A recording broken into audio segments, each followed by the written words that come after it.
नमस्कार दर्शक बंधु जय जगन्नाथ बंधुगण साधारणतः नारी मानकर बाम अंगरे एवं पुरुष मानकर डाहाण अंगरे कला जाई बा तिल चिन्ह थिले बहुत ही शुभ बोली माना जाई थाए।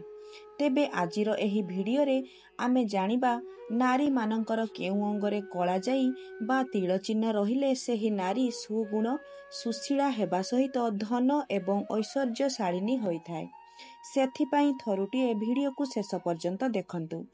आगकू बढ़िबा पूर्वरु आपण माने जदि आम चैनल नूतन दर्शक होइथांती तेबे आम चैनल को निश्चित सब्सक्राइब कर दियंतु एवं पाखरे थिबा बेल आइकन को प्रेस कर दियंतु।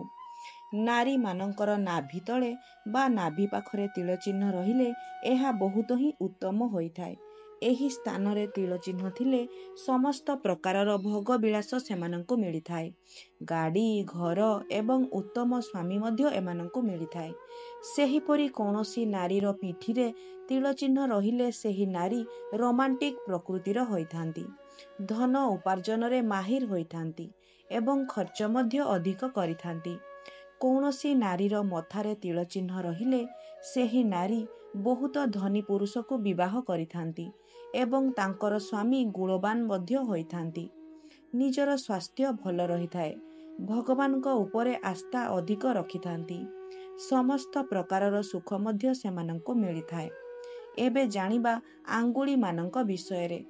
तर्जनी बा 20 आंगुली रे तिल चिन्ह थिले सेही नारी माने धनवान होइथांती। अनामिका आंगुली रे तिल चिन्ह थिले सेही नारी धन जन जस एवं समस्त सुख पाइथांती एवं उच्च पदवी मध्य पाइथांती।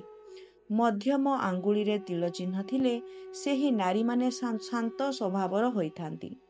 कनिष्ठ बा कानी आंगुठी रे तिल चिन्ह थिले समस्त प्रकारर जस मिलिथाए किंतु मनरे अशांति रहिथाए। हाथर पापुली रे तिल चिन्ह थिले सेही नारी माने बहुत भाग्यशाली होइथांती, तांकर जीवन रे किछि भी अभाव होई न थाए। गला बा बेकरे तिल चिन्ह थिले सेही नारी माने बहुत उत्तम नारी होइथांती, स्वामी एवं परिवार प्रति उत्सर्ग होइथांती, सर्वदा भावप्रवण होइथांती। नारी मानकर अंटारे तिल चिन्ह थिले सेही नारी माने बहुत उच्च पदवी रे पहुंची थांती, सेमानंकर जीवन सफल होइथाए। एही प्रकारर नारी माने भोग विलासिनी होइथांती। जंघरे तिल चिन्ह थिले सेही नारी माने पुरुष मानंकु समोहन करिथांती, पुरुष मानंकु तांको इशारा रे कार्य कराइथांती। बाहु बा हातरे तिल चिन्ह थिले बहुत शुभ होइथाए, टंका पैसार अभाव होई न थाए, जीवन रे समस्त प्रकारर सुख मिलिथाए। गालरे तिल चिन्ह थिले बहुत ही शुभ होइथाए। एही कला जाई बहुत धनी कराइथाए, समस्त प्रकारर सुख मिलिथाए। विवाह परे भी सेही नारी माने सुख एवं शांति रे रहिथांती। मथारे तिल चिन्ह थिले राजयोग होइथाए बा सेही नारी माने अत्यंत भाग्यशाली होइथांती। दाम्पत्य जीवन सुखमय होइथाए, प्रचुर धनर प्राप्ति मध्य होइथाए। नारी मानंकर छाती रे तिल चिन्ह थिले एहीपरि नारी माने सदा सर्वदा खुशी रे रहिथांती, सेमानंकु समस्त प्रकारर सुख मिलिथाए। स्वामी सुख सहित ऐश्वर्य मध्य मिलिथाए, तांकर स्वामी मध्य बहुत उत्तम होइथांती। नारी मानंकर ओठ उपरे तिल चिन्ह थिले मान सम्मान मिलिथाए, समाज रे भल परिचय मिलिथाए, धन ऐश्वर्य मिलिथाए, सेमाने अत्यंत प्रभावशाली मध्य होइथांती। आखि पता उपरे तिल चिन्ह थिले एही नारी माने निज परिश्रम रे प्रचुर धन उपार्जन करिथांती एवं प्रचुर खर्च मध्य करिथांती, मन इच्छा खर्च करिथांती।